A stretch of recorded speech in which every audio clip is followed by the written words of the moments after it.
The first time I fainted in his arms, I was drenched in rain and lies. The second time, I woke up in a hospital bed, and he was sitting there watching me like he could see through every secret I'd ever tried to bury. Are you always this reckless? Or is this your way of getting free medical attention? He asked, one eyebrow arched, that teasing smile making it hard to breathe. I forced a laugh. Guess I just like making dramatic entrances. But inside, panic clawed at my chest. I couldn't let him find out what I really was, an omega hiding in plain sight, working as a low-level admin in a corporate firm that banned secondary genders from being disclosed. My suppressants were wearing off. My scent could betray me any moment. And this man, this alpha doctor with soft hands and sharp eyes, was far too close. His name was Dr. Aaron Hayes, 32, brilliant, cynical, and annoyingly kind. He volunteered twice a week at the community clinic where I'd gone after the accident, a place that treated everyone. No questions asked. I'd cut my arm during an office delivery run and passed out on the wet sidewalk before he found me. He called me Mr. Lane. I told him my name was Eli Lane, which wasn't a complete lie. It just wasn't the full story. The truth was, I was running from a world that hated people like me. Omegas were seen as weak, emotional, unpredictable burdens. My father had once said, if anyone finds out, you'll lose everything. So I built walls. I learned how to act like a beta neutral, forgettable. I stopped trusting anyone with my scent or my heart. Until Aaron.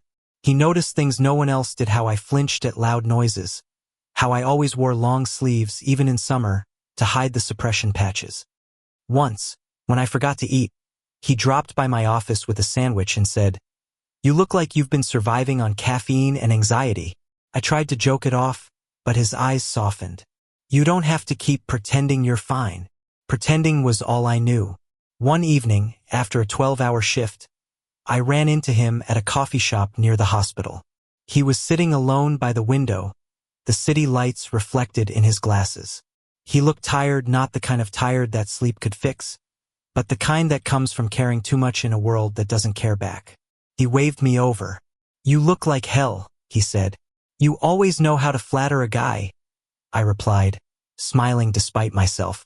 We sat there for hours, talking about everything and nothing: books, music, the strange comfort of New York rain. I hadn't realized how easy it was to laugh again, how dangerous it felt to want someone's warmth when you'd sworn to stay cold.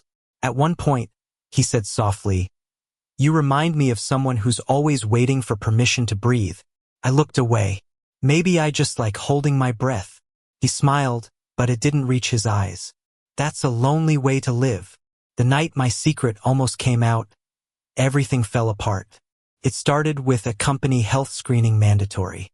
Blood tests, scent verification, the whole nightmare I'd spent years avoiding. I tried to bribe the technician, fake the forms, anything, but it didn't work. When I felt the first wave of heat crash over me, I barely made it out of the building. I stumbled into the alley, clutching the walls, my breath ragged. The suppressant patches had failed. And of course, fate being the cruel comedian it is, Aaron found me. "Eli," his voice was low, steady, but I could hear the concern in it. "Hey, look at me. What's happening?" I wanted to run, to vanish, but I couldn't move. The scent of my own panic filled the air. His eyes widened, realization dawning sharp and silent. He began. "Don't say it," I gasped, trembling. "Please, just pretend you didn't see this." He hesitated only a second before pulling off his coat and wrapping it around me. "Let's get you out of here." I expected disgust, pity, maybe even anger, but all I saw in his face was calm determination and something else I couldn't name. He took me to his apartment that night, a small, quiet place overlooking the river. He didn't ask questions, didn't press. Just made me tea, dimmed the lights, and sat by the couch until my breathing steadied. "You don't have to explain," he said finally, "but I need you to know you're safe here." Safe. The word hit me harder than any confession could. "I shouldn't be here," I whispered. "If anyone finds out, then they'll find out I helped someone who needed it." His tone was matter-of-fact, but his hands were trembling slightly as he poured more tea.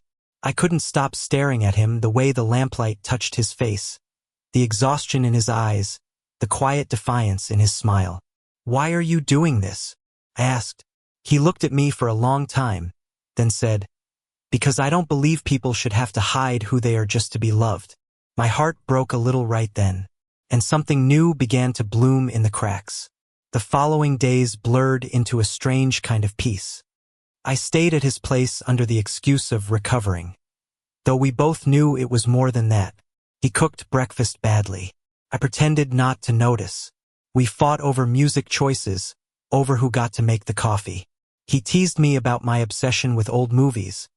I teased him about his inability to relax. But beneath the laughter, tension brewed.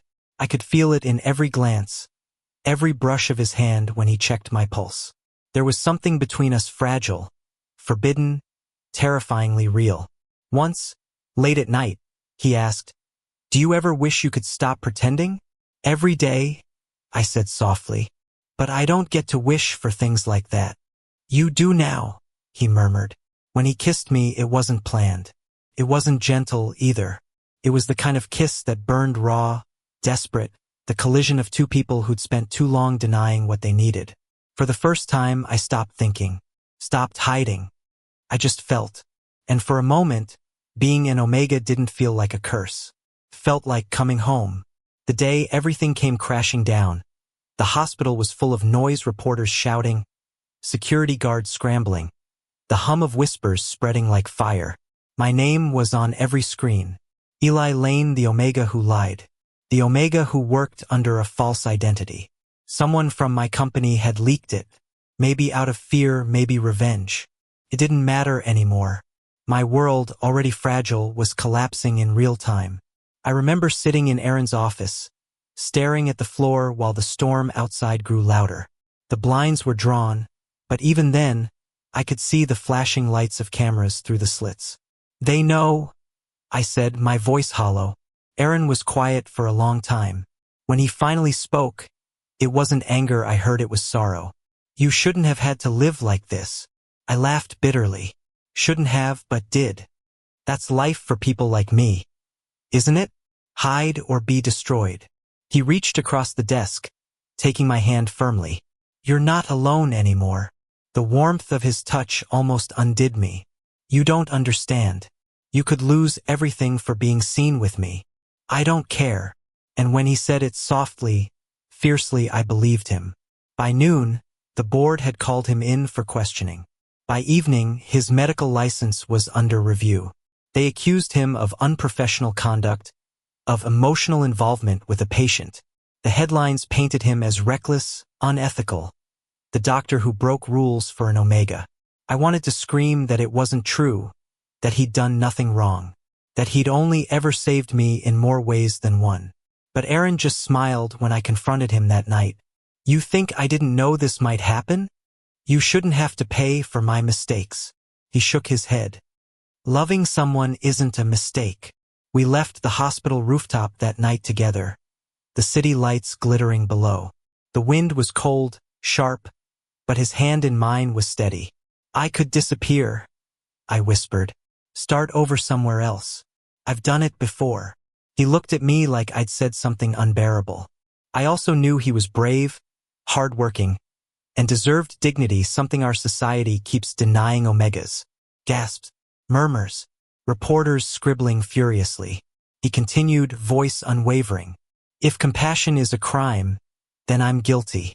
But I won't apologize for caring. I won't apologize for loving someone society tells me I shouldn't." I watched from a distance, hidden among the crowd, tears stinging my eyes. In that moment, I realized love wasn't just about protection. It was defiance. It was truth, spoken aloud, even when the world refused to listen. The fallout was brutal. The hospital suspended him indefinitely. His father, a senator, disowned him publicly. But somehow we were free. We moved into a small apartment in Brooklyn, the kind that smelled faintly of old wood and morning coffee. Aaron started volunteering again at a free clinic, using his skills quietly, helping those who couldn't afford care. I found work at a small publishing firm that didn't care about secondary genders. The owner, an old Omega herself, hired me after one look and said, "You've got the eyes of someone who's had to start over more than once. You'll fit right in." And for the first time in years, I did. One night, while washing dishes, I heard music playing softly from the living room. Aaron was sitting on the couch, half asleep, a medical journal forgotten in his lap. I leaned against the doorway, watching him. The soft lines of his face, the way his chest rose and fell steady, safe. He opened one eye and grinned. "You staring at me again?" "Maybe. Creepy.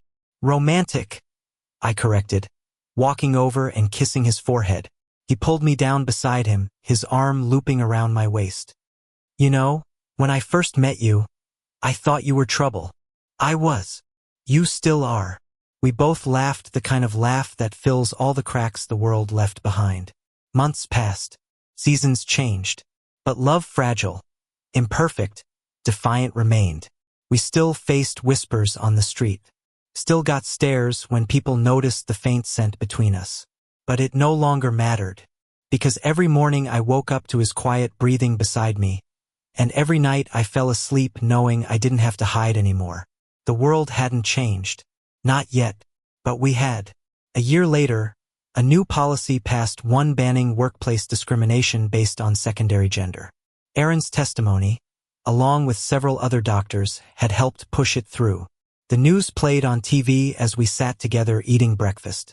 I remember him turning to me and saying softly, "See? Little steps." I smiled. "Big enough for me." He reached over, brushing his thumb against my cheek.